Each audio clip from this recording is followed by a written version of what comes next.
Shayna from YumiYarns.com, and we are back with our Worldwide Knit in Public Day mystery shawls. We are gonna do a little tutorial for Clue 2 today, which I'm using this kind of crazy variegated mini skein that I love, and I'm going to be honest with you guys, this is actually my favorite clue out of all of them because I like how it turned out. It's super simple and fun, and I don't know, it just makes me happy. Up till this point, I've been working without stitch markers. So I have my stitch markers set off to the side here, and I will add them in as we go. You'll want to have 3 for this section. I'm using these little heart ones to designate the beginning of my row on the right side. And then this is going to be my one for the end of the row. And you'll kind of see that one actually works for the wrong side. But we will get going here. So at this point, we should have, sorry, it's a little bit weird because I'm using circular needles, but you should have where your wedge, your first wedge started here, and you increased up and did our first clue, which is this fun green grassy looking bit here. I'm sure yours is a different color, but I actually picked this color specifically, or this skein specifically to go with this stitch pattern because I thought it looked kind of like grass, and it made me super happy because we're going to be outside, and a lot of times knitting in public involves knitting at the park, so that was kind of why I decided to pair those up. And then you have this nice garter stitch border that just was kind of fun. And then we did a bind off along the top. Came all the way over, bound off that whole section. And then we picked up stitches along the side, all the way down here. And started a new wedge right here, similar to our first one, just with a little extra instructions so that we're working and connecting the 2 pieces of fabric as we go. But the same basic idea and shaping is the same. So we worked in our main color using that garter stitch up until this point where, see how this stitch was picked up in this colored row here? That's our contrast color. So that's going to be our first row in our contrast color. So I'm going to be adding my contrast color in on this row for this wedge. So it's kind of nice, you just have that visual of when to stop working in your main color. So we're going to add in secondary color here.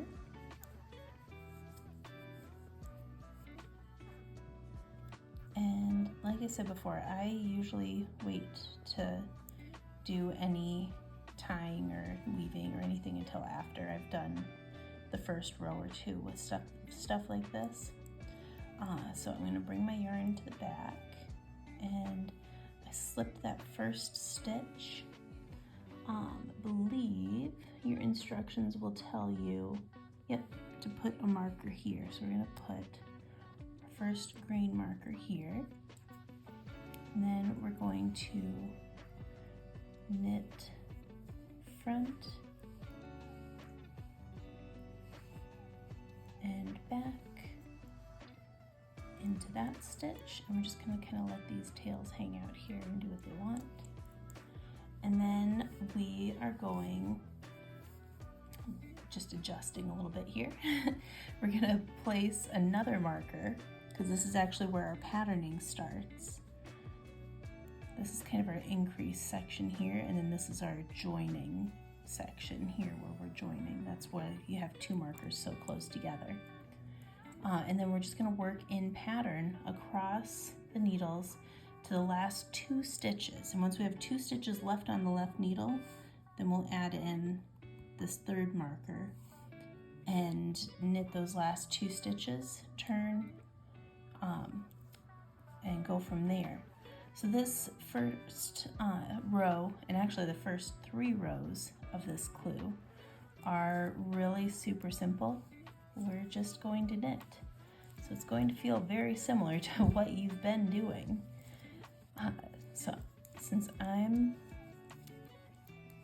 got quite a few stitches here, so I'm going to pause the video and I will be back shortly to go over the next little bit. And in fact, I might, since rows 1 through 3 are very similar, I'm just going to pause and I will come back when I'm finishing row 3, and we will go from there. All right, so we are almost done with our 3rd row. And the reason I was able to skip forward, if you haven't gotten this clue yet, rows 1 through 3 of the clue are just knit stitches. So it's pretty simple. And then just follow your patterning for the edge stitches, but I'll show you kind of what the edge stitches are anyways here. So we've got lovely knit stitches there. And since we're at the end here, I'm gonna spread this out a little bit and show you kind of how your side should be looking. This is like one of my favorite parts about this. I love the way this join looks as you connect the pieces as you go. And then it's kind of at angle here for how it's split. So here's our new wedge, here's our old wedge, and we're just connecting the wedges side to side as we go. So this colored chunk will match up to this colored chunk, and the main color portions will also match up. So we'll only be working this for as long as we have this color. And then up here, we'll switch back to our main color for the last bit before we bind off. But isn't that just a fun detail? I know it's really not like a huge thing. It just makes me happy when things line up so nicely like that. Anyways, so we're gonna turn our work so that we're working on the wrong side now. Hopefully somebody else was entertained by that as well. And it's not just me. And we're gonna slip as if to purl, like we've been doing on that very first stitch. And we're gonna do our knit front and back.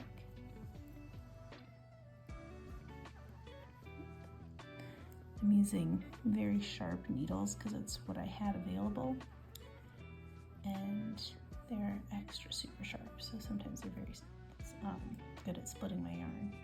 So I've got 4 stitches now, so that means we've done our 4 rows. I'm going to take my marker off because everything will move on the next round, or next row, excuse me. So now we're going to start our pattern repeat, which is super easy. It's yarn over, and then knit 2 together.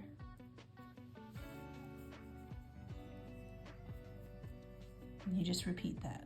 Yarn over, knit 2 together. Yarn over,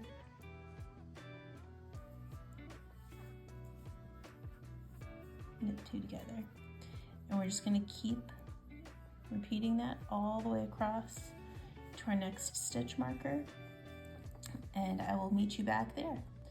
All right, so we're at almost the end. We're at our marker, and kind of like I did with the last wedge, I just wanted to show you an easy fix if your stitch counts are off and you end up with just a single sad lonely stitch there by itself instead of 2 stitches, because we're at the point where we would do our yarn over, knit 2 together, but I don't have a second one to knit 2 together with because the marker's in the way. All you do is slide that stitch off, take your marker off, slide that stitch back to your left needle. Make sure you have your yarn over there. Knit these 2 stitches together, and then you're just going to knit over to this marker.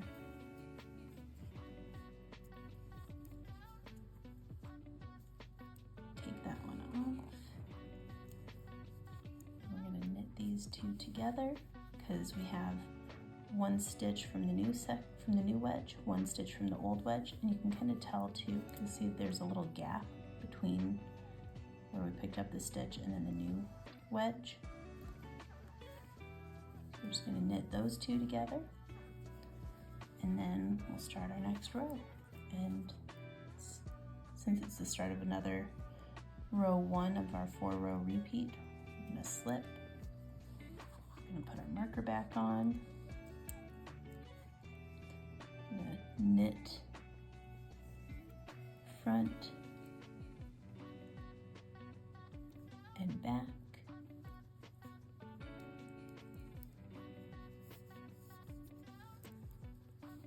Add our next marker, maybe, there we go.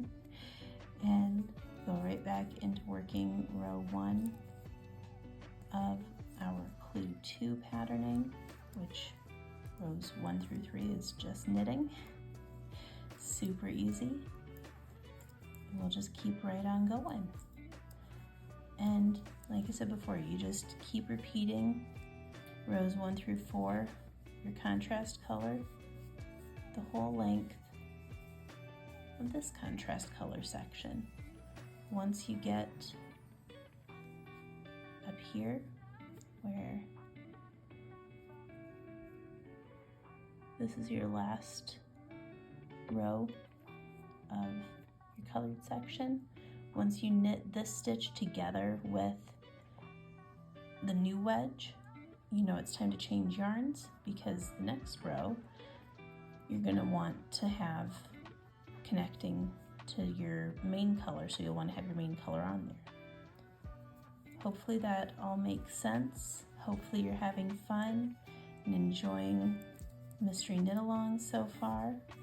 I'm curious to see what everybody's thoughts are for the shape of this shawl. It's a little bit unconventional, but it is really easy to throw on and wear, and I don't know, I really like it. I hope you guys do too. I hope you're having fun with it. If you want, go ahead and share your photos on social media or email me, or however that way. I just like seeing everybody's different versions. If you're on Ravelry, you can post on there too, and I'll take a look at the project pages on there. I am able to use Ravelry, so I'd love to see your work wherever you like sharing. It's just fun to see all the different color combinations and everybody's progress. So I hope you have fun, and I will be back on Monday to show you some tips and tricks for Clue 3. And yeah, it should be fun. I hope you have a great weekend, and I will see you on Monday. Happy knitting!